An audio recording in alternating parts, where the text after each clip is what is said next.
Hey, good morning. My name is Doug Hempel. I'm standing in for Assistant Dean Del Neese, who's running between meetings right now. In fact, he just ran back out for another one.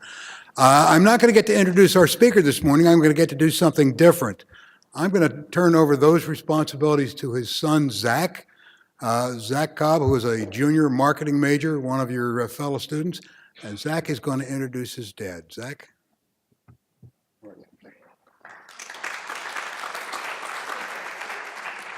Good morning.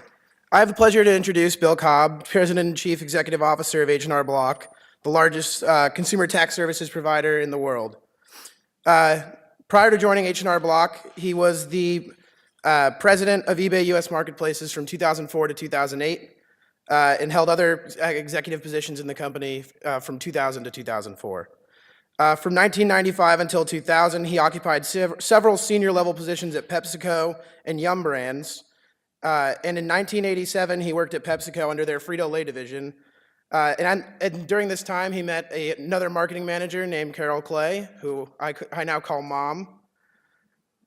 And he graduated from Wharton, the class of a long time ago, so I won't reveal the exact year, and then earned a Master of Business Administration degree from the Kellogg School of Business at Northwestern. I can say with absolute certainty, however, that his greatest accomplishment in life is his 3 kids, which are myself, my older brother Will, and my younger brother Jason, who's sitting there now. And even piling onto that, he has manipulated us all into being diehard New York Mets and New York Jets fans, so he's got a little power of persuasion to him. He lives in Prairie Village, Kansas, in the Kansas City area, which is where H&R Block is headquartered, with my mom, my little brother for a couple more months, and then his 2 best friends in the world, Lucky and Bernie. Please welcome my father, President and CEO of H&R Block, Bill Cobb. Thank you, Zach. You're going to do the awkward hug here? Yeah. One arm. Thank you. Well, that was different. Actually, I spoke at DePaul. My other son went to DePaul, and my other son introduced me. But Zach, you did better. So make sure you tell him that. Well, how you doing, everybody? Thanks for having me here, and I wanted to share some things with you today that may be a little bit different. Because one of the things Zachary said to me, and I'm sure a number of you have been to these presentations, he said, "Dad, don't just stand up and talk about how great you are and how great the company is, and that might be kind of hard for you to do anyway," which I had to read into what he meant by that. But he said, do something a little different, do something a little more interesting. And that's what I've decided to do today, is I want to talk to you about adversity and leading through adversity. You're learning a lot of great things at Mendoza, but one of the things that you're going to find is that today, crisis communications is essential for any leader. Because in today's world, as you all know, it's a different world now. All the incoming, all the social media and all the media outlets and businesses covered almost like sports now. It is really a topic that is quite timely, and when adversity hits, and think about some of these institutions or companies, when their adversity hit, when you're Target or Home Depot, you don't necessarily, you're going along and all of a sudden you get hit by situations like this, hacking or personal identification stolen. Think about Yahoo, and was it 500 million email addresses or something? These things come at you almost anywhere. And so in today's world, you have to build into your skill set, how am I going to deal with adversity? So here's my agenda for today. I'm going to tell you a little bit about H&R Block. I want to tell you a little bit about some real world scenarios, but then also at the end give you some thoughts about what I've learned over my many years, as Zach put it, on how to successfully lead. And then we'll have some time for Q&A. So let me tell you a little bit about H&R Block.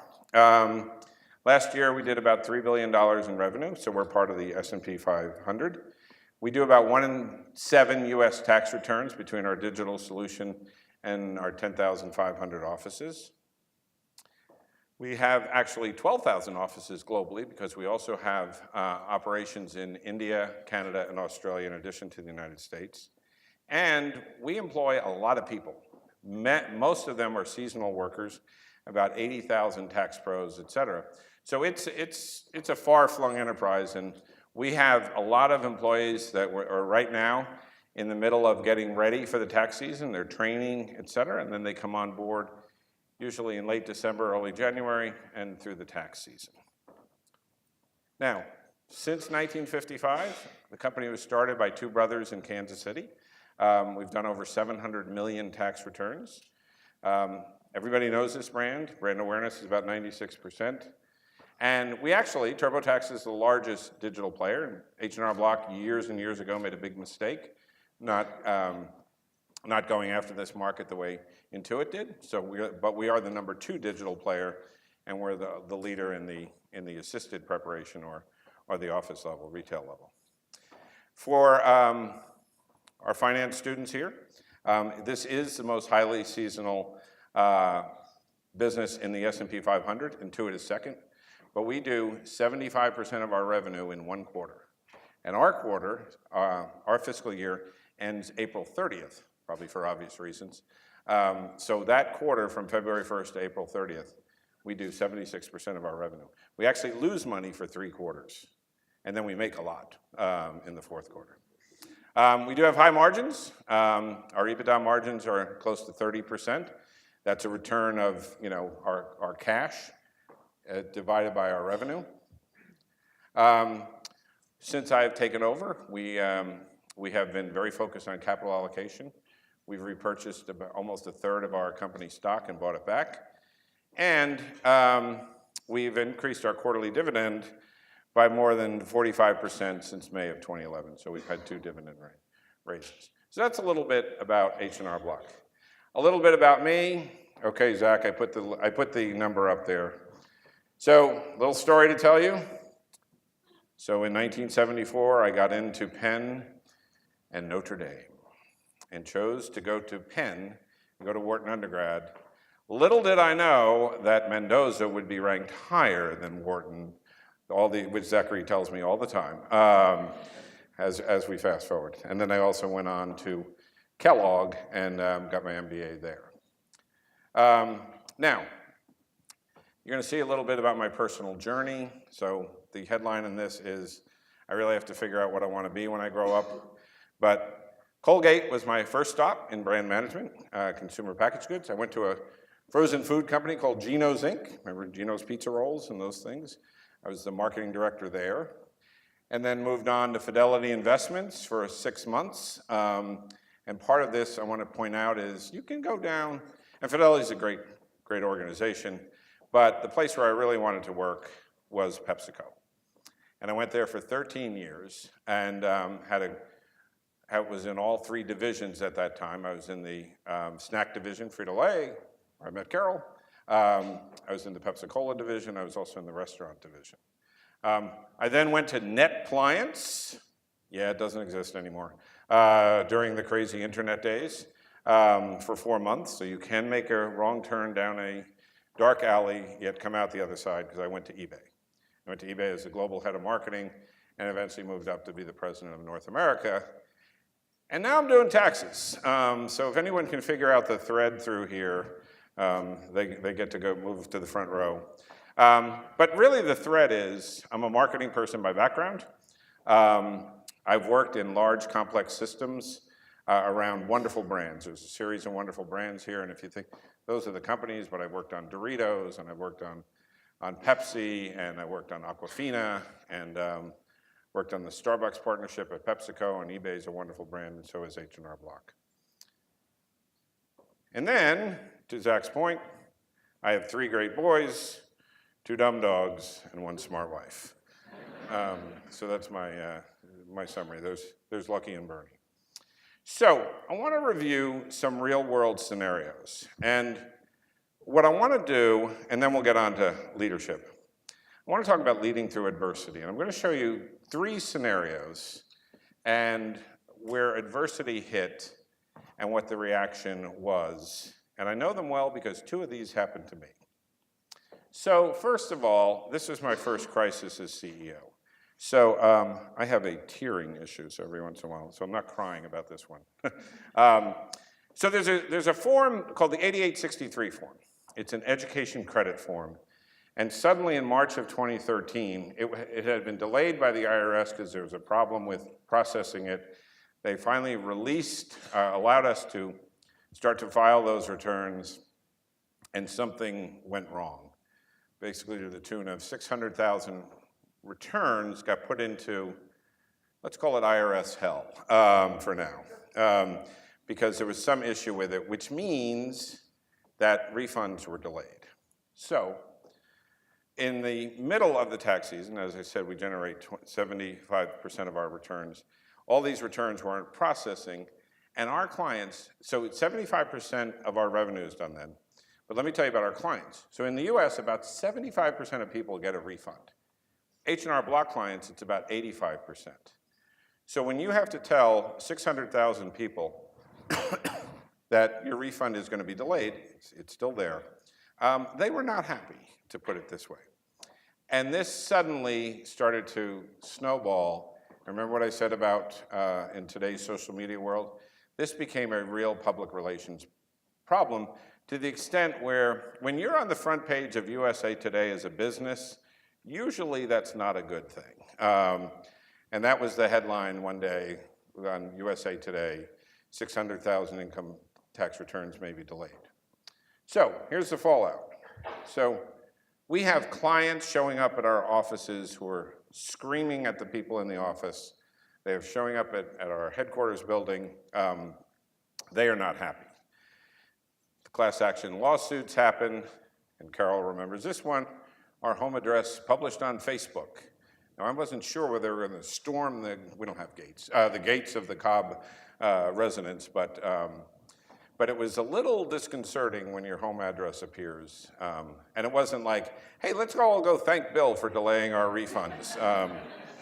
So this was a problem. So how did we deal with it? First of all, so in the end, this was really the IRS's fault. But we work very closely with the IRS. It's easy to complain about the IRS, et cetera, but they're effectively our partner in doing tax returns and getting people their refunds. So we actually work closely with them. They actually set up a special processing unit, and we were able to get people refunds within 30 days of when they expected to. So everybody got their money, but at the time, we had to work really on our clients' behalf. Next, we're visible. You have to be visible in a situation like this. You have to then go after social media. You have to make strong public statements. You have to give people gift cards and discounts and things like that. You have to step up. You can't hide from this. You can't say, oh, I'm worried that people are saying, yeah, they're saying bad things about this, but brands are resilient. And in 2013, we didn't have a crisis management plan at that time. Now, I think virtually every company, after what I talked about earlier, has this codified now, because you have to have an approach to crisis management, and we actually practice this. So we have a tabletop exercise, we call it, where a scenario is painted that maybe there's a hack on our system, or that people have stolen things. We actually role play through this thing, and it's really quite helpful to go through the stages and to realize, as you learn the next piece of information, sometimes how dumb you look. But we now have this plan in place, and it was really triggered by 2013. So what's the key learning here? Trust. You have to have trust with your clients. You have to cultivate that. You have to be able to, when something goes wrong, say, I'm going to step up and be at a point where I can talk directly to my customers, to my clients, and be able to give them a straight scoop. Words matter. Boy, do they matter. Especially when you have a class action lawsuit, which says, well, I didn't actually mean that. I meant, but these words matter. You have to craft them. You have to be careful how you say them, but you have to go forward and use your words to actually try to diffuse the situation. And don't forget the action side. Apologies matter, but you have to also show some actions behind that. So that was my first crisis. So I learned a lot from that, and we set up a crisis management plan. Now I want to talk about confidence, which is an odd way to talk about adversity, to talk about confidence. But I'll show you why. So let me go back to when I took this job. And Carol probably remembers this better than most. So this company was a little bit of a mess at the time. So I was the 5th CEO in 5 years, and most of the betting within the company was, well, how long is this guy going to last? So we had a series of turnovers. And one of the things that happens is when you get a job like this from the outside, usually it's not because things are going so well. You know, Alphabet is not looking for a CEO from the outside right now. They're in pretty good shape. So there was CEO turnover. There were a number of businesses that had been acquired and really added to the company that didn't really fit, and they were underperforming on top of that. And also we had taken our eye off the ball. The core tax business was suffering. So I came in, and over the past 5.5 years, we've made some strategy shifts. We now have a strategy we call Tax Plus, which is about the tax event and then attaching other products to it. We've made some investment. Our offices didn't look the way I thought they should as a brand of stature, so we made a big investment in upgrading our offices.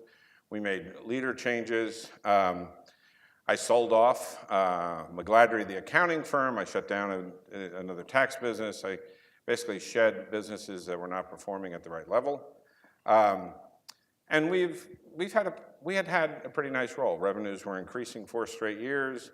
We owned a bank, and then with the crisis in 2008, the Dodd-Frank regulations came in. And so we decided that there really wasn't a need for us to be in the banking business. We have some financial products, but we can partner with those. And we recapitalized the balance sheet once we shed the bank. So we bought back a lot of stock. We did a tender offer. We took on some debt. We stayed investment grade. We increased the dividend. So we were doing what we thought were a lot of smart things. And the headlines were pretty good. You know, people are saying a lot of smart moves, a lot of capital allocation decisions that were good. We have a $2 billion credit line. So as I said, with our company losing money for 3 straight quarters, liquidity is important. So we're secure with that line. Stock price rising. You know, we basically doubled the stock from when I started. And look at this. Look at my press. H&R Block, great company, strong management team. That's me. Well, no, it's actually. It's actually the team. You're going to hear about me in a little bit. Business model, current share price, fantastic. Now I may start crying here as I move on, but with little downside risk. So December of 2015. Now, for those of you scoring at home, that's 10 months ago.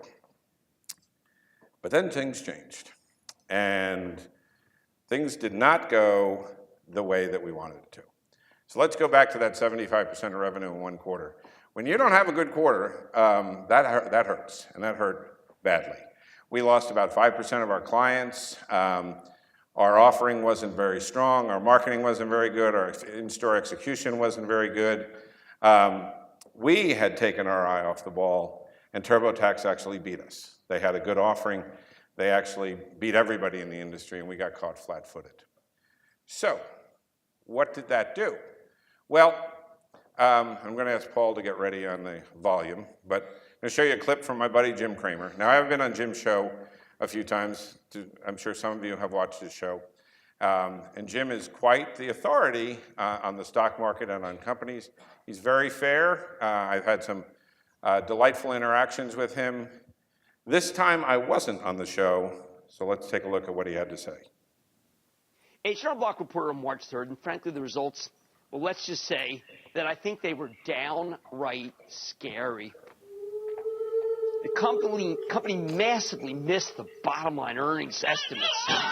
Fell flat on their faces with the top line sales numbers. Tax preparation fees were down 4% year over year. And management indicated that 2016 tax season was being heavily impacted by fraud. Even worse, H&R Block said they were seeing lower volumes in U.S.-assisted tax offices, which is where they pick up the big fees.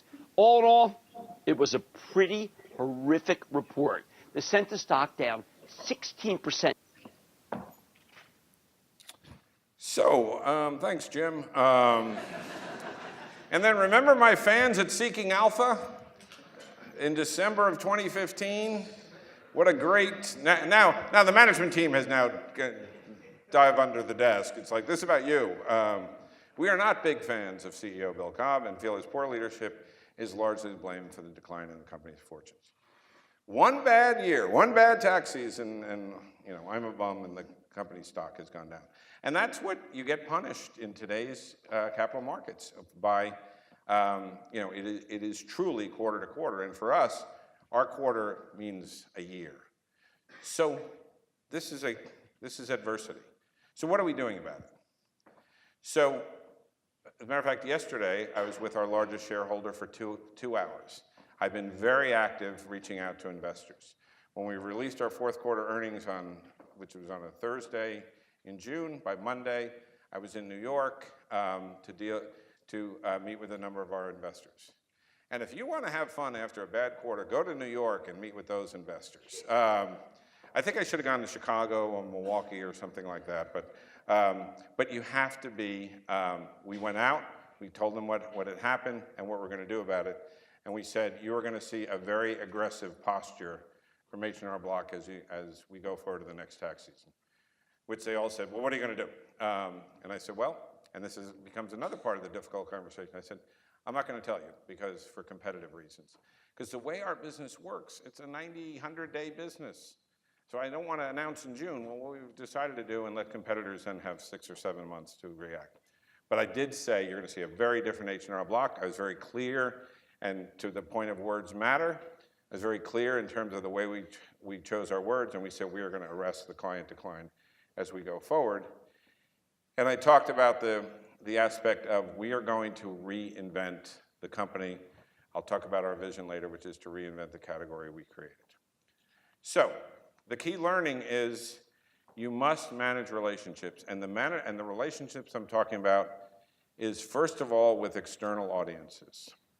I talked yesterday about our largest shareholder spending a couple of hours with them. You have to be responsive. You have to be available. You have to be transparent.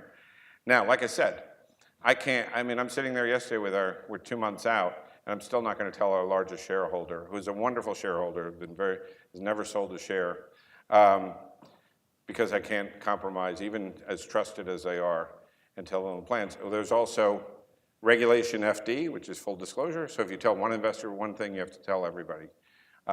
So you have to be careful in your words, but you have to be able to say to them, you're going to see a very different block, and that's what you will see in a couple of months. But you also have to, it's important your internal audience. When I had to stand up and tell the company that essentially for almost everybody, there's going to be no salary increase and no bonus, we were able to eventually pay a small bonus. That's not a fun speech to give. So what you have to do is you have to act with conviction. I told them we're going to have to take the hit this year, but we're going to come back. That's not going to be the practice here. And the way I told them that, I had to make sure that they understood that I believed in myself. And that's really one of the things, during the tough times of the tax season last year, that's when you really do start to doubt yourself. And the management learning is, in the end, you have to believe in yourself, which then means you have to believe in your people. But before you do that, you have to believe in yourself, because if you can convey that belief in your people is going to be more evident. And you have to believe in your brand and your business. You have to say, I've got a very strong brand, and we're going to find our way out of this. Let me just grab a quick drink here. So that's the second time of adversity. But now I want to talk about something that is real adversity, and talk about crisis. My two issues pale in comparison to this one. And I'm talking about July 7th, 2016. Now, Mike Rawlings is the mayor of Dallas. He's a friend of mine. I've known Mike for 30 years or so. And Mike, on July 7th, had just come back from attending his mother-in-law's funeral, and kind of an all-day event, and he's and he loves when I tell this part. He's sitting in his kitchen in his underwear at 9 o'clock, eating a tuna fish sandwich and watching the Texas Rangers play baseball. And all of a sudden, his wife comes running in because he didn't have his phone with him. Mike, everybody is looking for you downtown. And what we're talking about is the Dallas police shootings. So here's Mike, the mayor of Dallas. An hour later, he's not in his kitchen anymore, he's on CNN. So at the time, what was happening was they didn't know what was happening. They knew there were police officers who at that point they knew some of them were dead. There were shots firing out. They didn't know how many people were firing. Texas has an open carry law. So this was a march for Black Lives Matter that was, people had guns with, open carry. So you as a police force don't know who to grab. So it was complete chaos at the time. So this is a tough situation. The media and political scrutiny is extremely high. And public safety was the overriding concern. So as the night went on, they finally realized that it was one shooter, and they had this shooter, cornered in a garage. So the threat of multiple shooters or a coordinated attack, they realized it was one shooter who was just, had really caused a lot of havoc. So Mike has a number of options. So they had been negotiating with this individual, and they were hoping he would surrender, obviously. And they spent hours negotiating with him, but it was clear that this person wanted to shoot his way out, if you will. So the second option was send in an assault force. So we can storm the garage where they were, and I can send in an assault force, or I can use technology, which is the robot.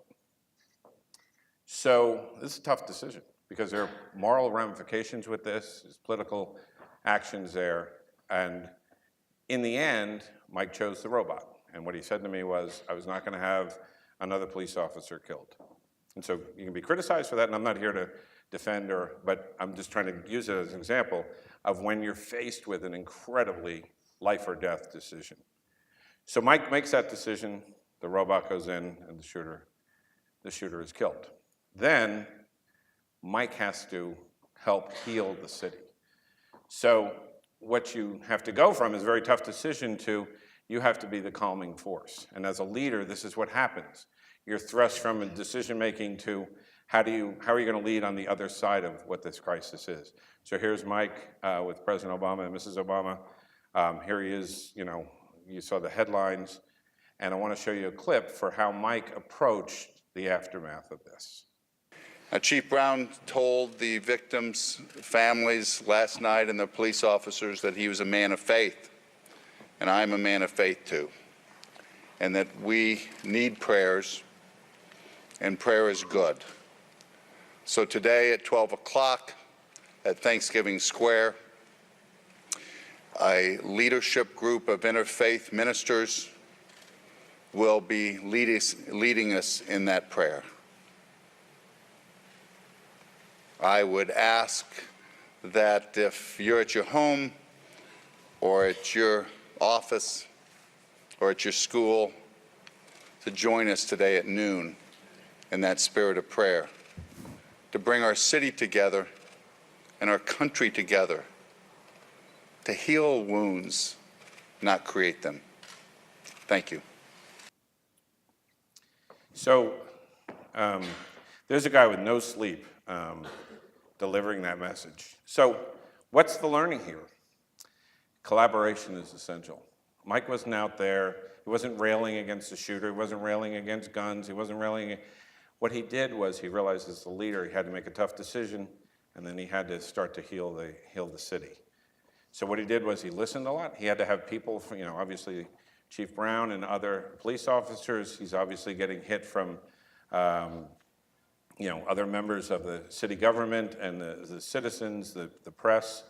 He didn't have all the information. He he finally was able to get the information that there was one shooter, but he doesn't have information about, there's always threat, is something else going to happen? There were a couple of threats after that, but he realized he had to lead in a calm manner, and he dealt with it with integrity and compassion. I think Mike was cited by a lot of people for really being a role model in how to lead through this. So here again is a situation you're thrust into, and you have to call on all of your abilities, all of your wisdom, all of the knowledge you've gathered over however long you've lived to try to diffuse the situation and come out of it the right way.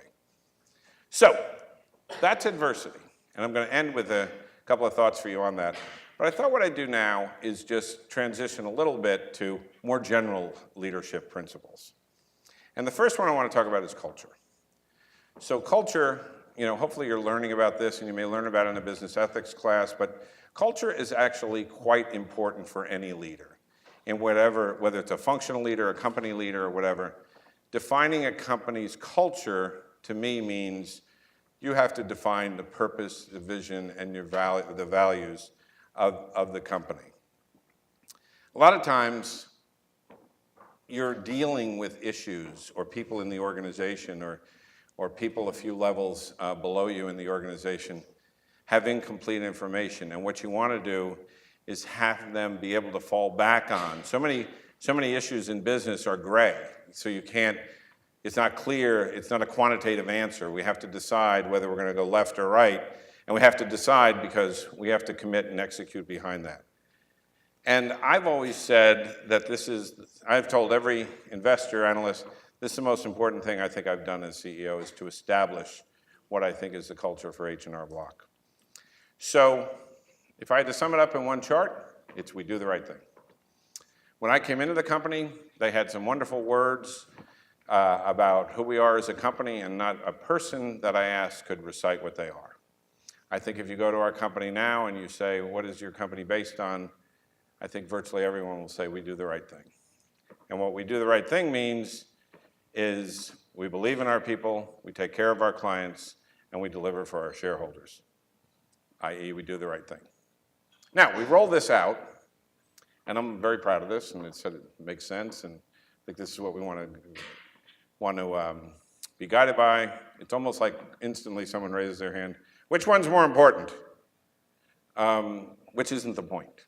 Because in business, this is what you have to balance. You can't say, in the end, well, let's do what's right for the shareholders, or let's do it.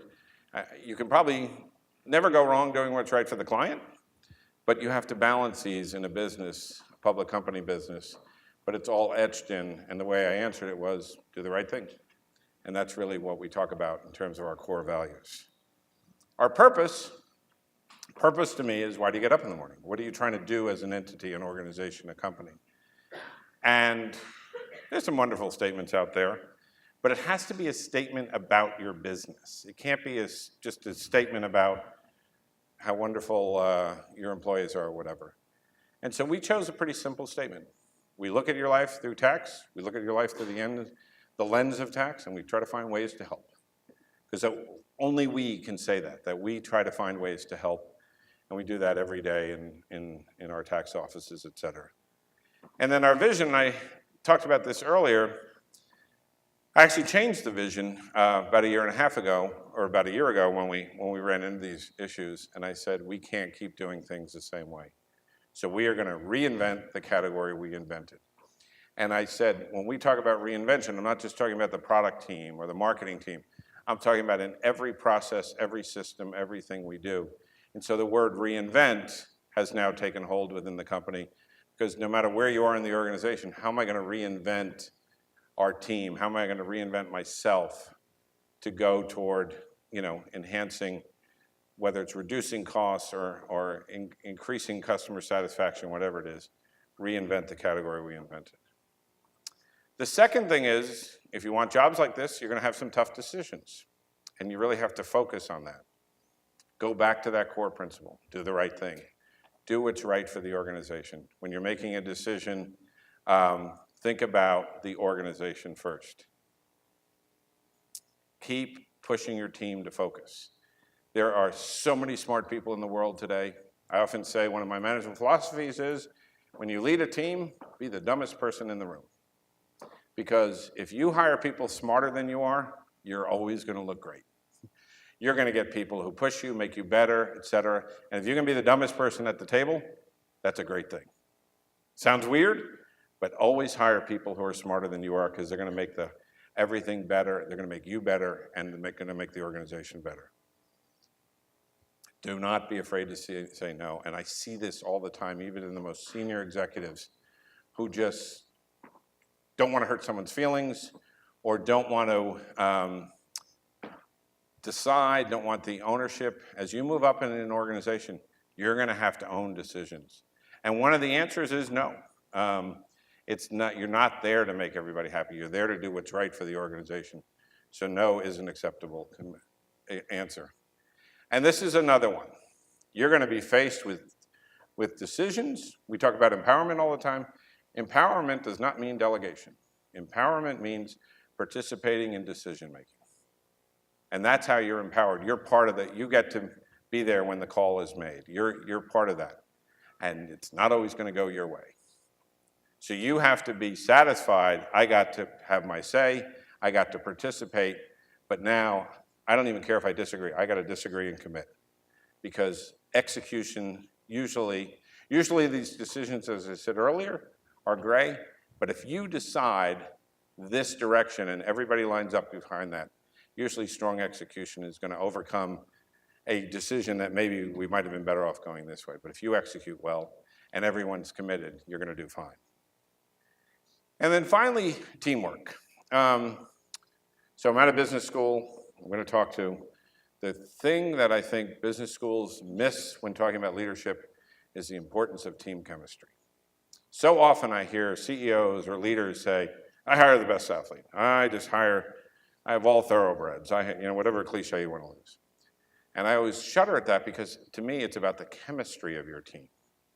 And I actually think right now I have the best chemistry I've ever had. That's how well, and this is in the face of us having a lousy tax season. But the way the team has come together, chemistry is so important. How you share, how you decide, how you make decisions without the leader. It is the most overlooked thing in leadership, I think, and I think it is very difficult to achieve as a leader, is to find that chemistry blend. That's what I'm talking about when I mean chemistry. Build cohesion, build engagement, make sure your team is excited, make sure that they want to be, they live and breathe that particular business. And then another element of our culture is something we call no blame. And this is something that may be unique to us, but I saw it in my career where something would go wrong, and things go wrong in business. It's why you have jobs. You have to, and there'd always be, all right, who's the one tail to kick? Who was in charge of, and it was spent so often looking at the culprit. And I think I've found in business, and I can say this with certainty, there are very few instances where somebody comes to work and says, well, let me see how I'm going to screw this company up today. I'm going to try to take it down on my own. Everybody's trying to do the right thing, but people make mistakes. They make a wrong call. There's two things you do. Don't blame them. Learn from it and fix it. Take accountability. I now call it no blame accountability.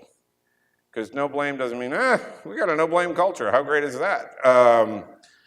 It's about accountability, and you learn from it and fix it. So, my final slide goes back to the beginning. Because for those of you, our future leaders, adversity is inevitable. There's going to be something that's going to, this is taught in all the CEO courses that I've gone to. We all now acknowledge this, that something's going to go wrong. You can't plan for everything. As well planned as you want to be, there are going to be surprises, and that's how you have to adapt. And then finally, for those of you, students, et cetera, start preparing now. Think about this. Think about your own ethics, your own behaviors, your own approach to decision making, and use that for when you do rise up in organizations and you're faced with a crisis, that you can call on that. So that's my thoughts. I think I hit the mark, Zach, in terms of not talking how great I was with all my Seeking Alpha quotes, but I'd like to open up now to Q&A, and I think there's going to be some mics around, and I'll answer any questions you have. So.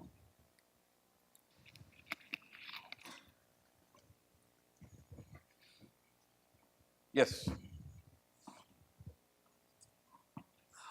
Thank you for spending some time with us this morning. I guess my question is, with such a global organization, how do you remain visible to all of your hardworking employees over the globe and make sure that although you might not be with them every day, that culture is still, firmly integral to, what they do when they're at work? So let me make sure I understood the question. How do you take the culture around the world, in essence? It's a fabulous point. And my head of corporate communications, Tom Collins, is here today. And he actually had this in the notes, that when you talk about culture, it is in it is in India, the Do the Right Thing. It is in our call centers, both the call centers that we partner with and people we have as associates. So that culture, this is not a US issue. This is about it's a company issue, and you have to take that culture around the world. I'll tell you a funny story. So I used to work at Yum Brands. David Novak was the CEO there for a number of years.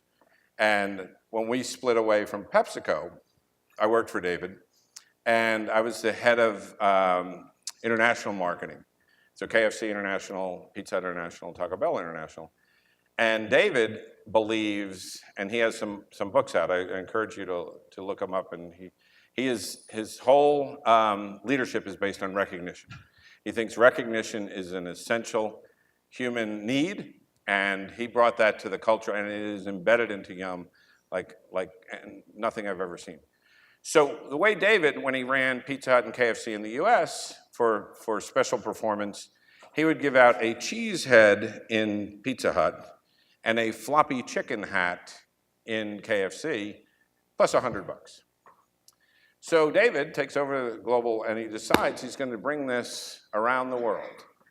And there's a bunch of us saying, we're really going to give away floppy chickens in Asia and put cheese heads on top of people. And so we're all kind of skeptical, and I'm with him in Thailand, and we go to a restaurant in Thailand, KFC, and he's got his dumb chicken with him. And the store manager, we were going to recognize her for whatever, I forget what it was. And she gets the chicken and starts bawling her eyes out, hugging everybody. She's hugging me with her chicken on. And it was then that I realized he's right. Recognition is universal. Recognition does not have boundaries. And so that culture that you bring to a supposedly, refined part of the world or whatever, when you recognize people in your own unique company way, it has tremendous power. And that ability to take your culture, whatever your culture is, around the world, and that's why we do the right thing, as said in H&R Block around the world. So thank you for your question. Other questions? Right over here. Hi, thank you. So you talk about the advisory. So in 2013 and 2016, how would you rebuild the confidence after the two crises you faced during your CEO times at H&R Block? Thanks. Yeah. So how do you restore confidence, et cetera? And Tom's actually been a true partner for me on this. Communication is one of the things I think I'm surprised about in this job, but I know it's an essential, is the importance of communication in this role. And I'm talking about internal communication. There's obviously important external communication. I talked about investor. But the ability to continue to have a dialogue with your associates, even no matter how large an organization, people want to hear from the leader. They want to hear what's going on. And so if I go back to May of this year when I had to deliver, the tough news on salary bonus, et cetera, I mean, it was a, pin drop in the room kind of feeling. But I basically tried to be very sincere. I was very honest. And I said, we will come out of this. We had what we call a town hall 2 weeks ago. I mean, it was like it was a raucous event. They were excited, everyone's committed, the energy level is up again, because we've done some things, I'm not gonna talk about them. we've done some things that they're very excited about that we have coming up for the tax season. And so that ability to pace and sequence, to have a cadence to your business, to be consistent in terms of how you communicate. You as the leader cannot hide in that office. You have to be visible, and you can't get out and touch everyone directly. And written and verbal and videos and you know when I go on, I mean the company gets excited when I go on television with Maria Bartiromo or Kramer. Not that one. When I'm there, I'll be back to see Jim. Don't worry. But that's it. Really, it's communication is so critical as a leader. In the back. So you talked about your past a little bit. What would you point to be the most pivotal point in your career? If it was one experience or a mentor or whatever that may be. Well, meeting Carol Clay, of course. All right, now that I've given that the requisite answer. You know, for me, you know, and I can do the trite career adventure, every point in time, every place was special. People say, what was your favorite place to work? PepsiCo was a very special. I mean, I think about my Colgate days when I started out carrying mechanicals around. I don't even know if they have mechanicals anymore, of packaging and things like that. You know, I have a special place in my heart for every place along the way. What I would say is, and this is going to sound more self-indulgent than I mean it, I always try to do the best job that I could in that job, and that's great advice that I give off. Be really good at the job you have then, and people are going to notice. Sometimes people say, yeah, but you know, I can't believe I didn't get promoted, and that person, yeah, there are personnel mistakes, there are decisions to promote, but in the long run, if you're good, you get there. Now, you don't get there, I mean, you know, I showed you some different companies, but along the way, I'm going sideways sometimes, and you know, wondering if this is the place. And all of a sudden, you know, you get bumped up, and it's just a matter of if you believe in the, you know, back to the culture. If you believe in the culture, then it's an important place to work. You know, when I made the move out of Yum Brands to Net Appliance, I made a mistake, and the mistake was I went for money. Because, you know, I got all these stock options, and I think it was 2% of the company we're going to own, and we were going public, and, you know, you're calculating, wow, that could be, you know, X number of millions that we could have, and the kids are young, and boy, this could be great, et cetera, et cetera. Well, it was a lousy culture, it was a lousy product, and those options were pretty worthless. So when I went for money, that was a mistake. Fortunately, I found my way to eBay and just had a wonderful 8 years at eBay. So, okay. Over here. I understand that crisis management usually requires you to react and develop a plan within a very short period of time. So do you have certain steps or methodology that you follow whenever you have to deal with a crisis? Yeah. Thank you. So we do. We do have, as I said, a crisis management plan, knowing that we're not sure what the crisis will be, but we have a crisis management. I don't know, Tom. We call it council, or yeah, like a council. Tom's on it. You know, as head of corporate communications, the head of information technology, the chief legal officer. You know, depending on the chief marketing officer might be.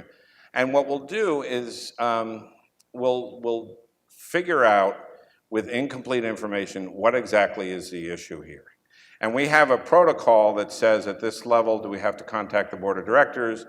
You know, Tom's role is with an eye toward the press and the associates. Do we have to engage them?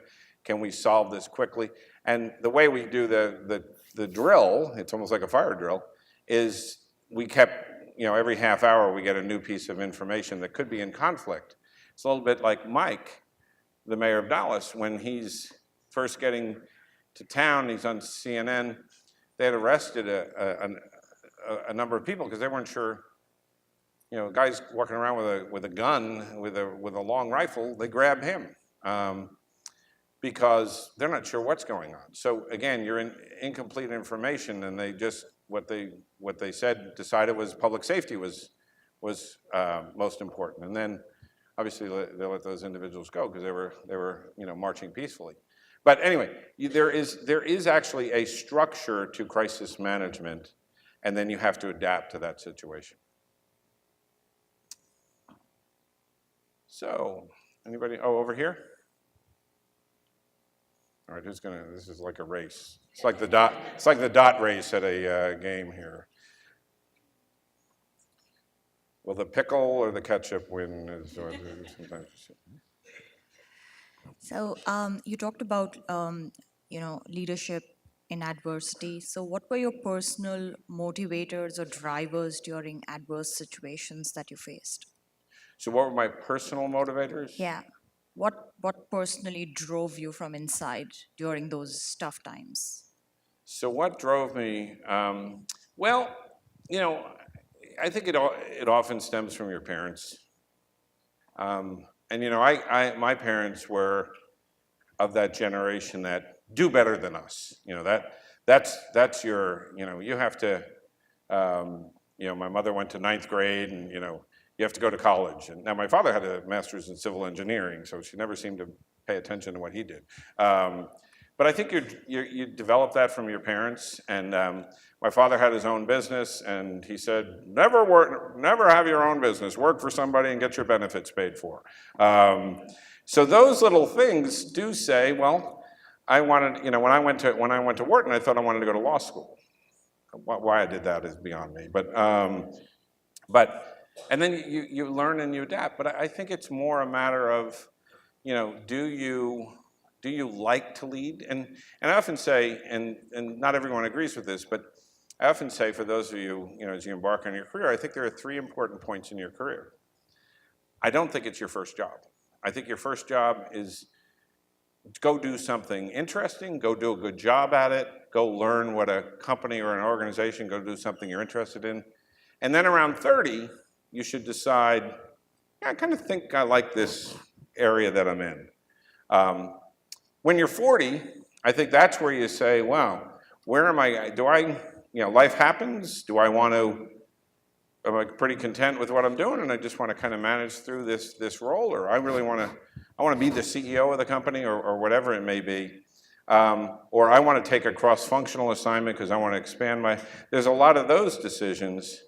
And then when you're around 50, to me, is a decision where, am I going to read the retirement plan, or do I really feel like this has energized me, I'm excited, I'm going to continue to work? So there are stages where I think, beyond just what drives you personally, as you get to points in time, and I use age, and people say, hey, you shouldn't use age, but to me, those were points where I made decisions, or I made decisions in my mind of, this is the way I kind of want to roll things up. So that's just a little watching. Yes?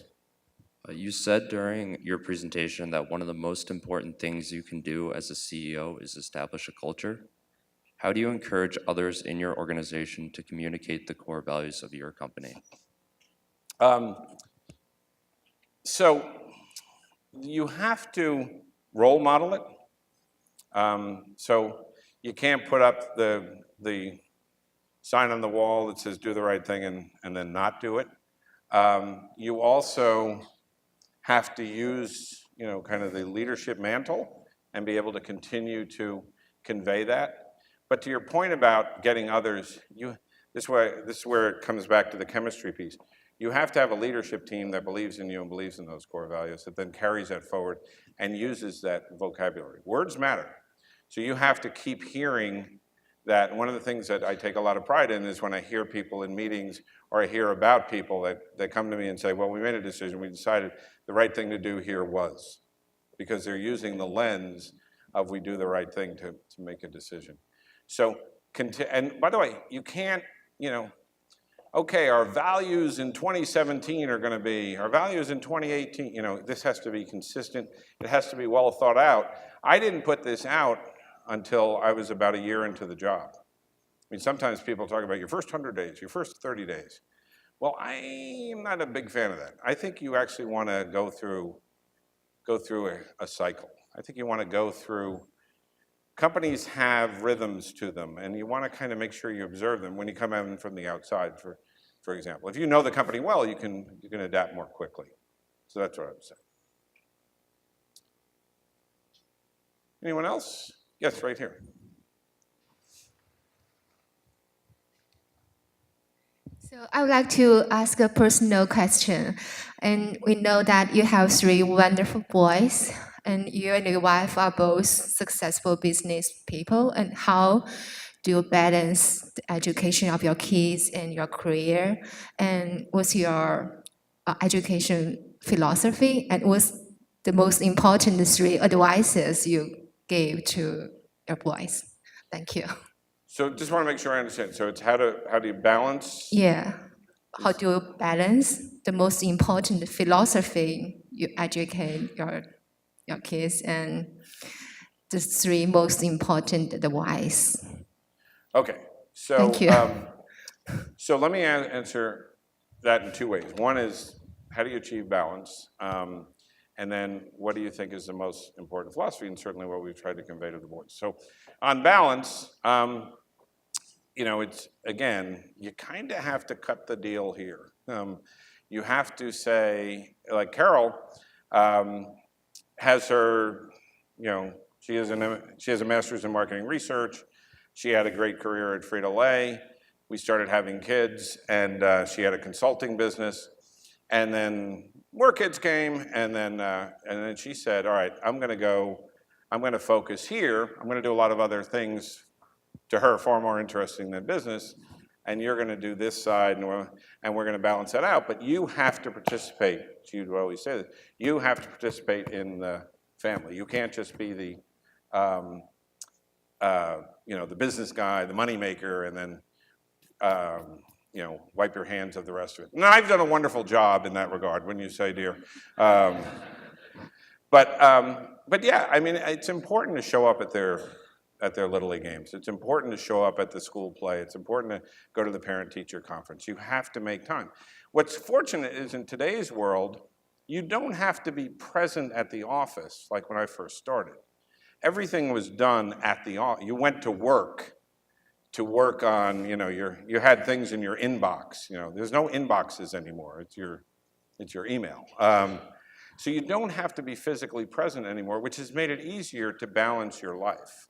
Because you can leave work at 4 o'clock and go to the Little League game and go out for pizza afterwards, and then at 9 o'clock you can work till 11 o'clock or do email, or you can stand there at the fence during the game and talk to somebody.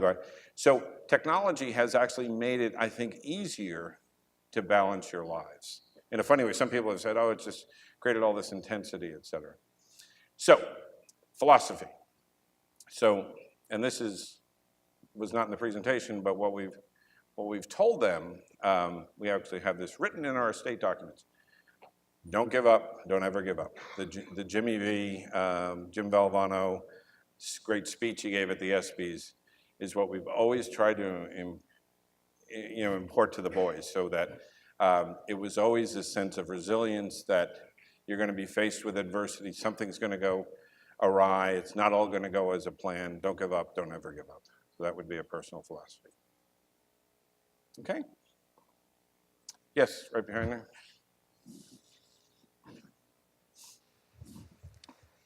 So with things like WikiLeaks and other similar organizations, it seems like businesses are more and more vulnerable to these cyber attacks. So what are some precautions that H&R Block is taking to prevent these attacks and protect the personal information of your customers? Yeah, that is probably my number one worry is our personally identifiable information. We have data on individuals that we've never sold our data. We never will sell our data. I will never sell. We can make a lot of money doing that, but protecting our clients' information is paramount. So what have we done? We've certainly increased our investment in our security layers. We essentially, in the simplest terms, on information security, have layers upon layers upon layers that any hacker has to penetrate. Every once in a while they can penetrate an outer layer, and we close that off. We test this all the time. We use something called ethical hacking, where we have hackers come in, white hat hackers, who actually try to do this for the good of blocking the bad guys. And we test our systems all the time, and we continue to invest in that. In addition to that, and I'll be there next week, I sit on the Commissioner of the IRS's Security Summit.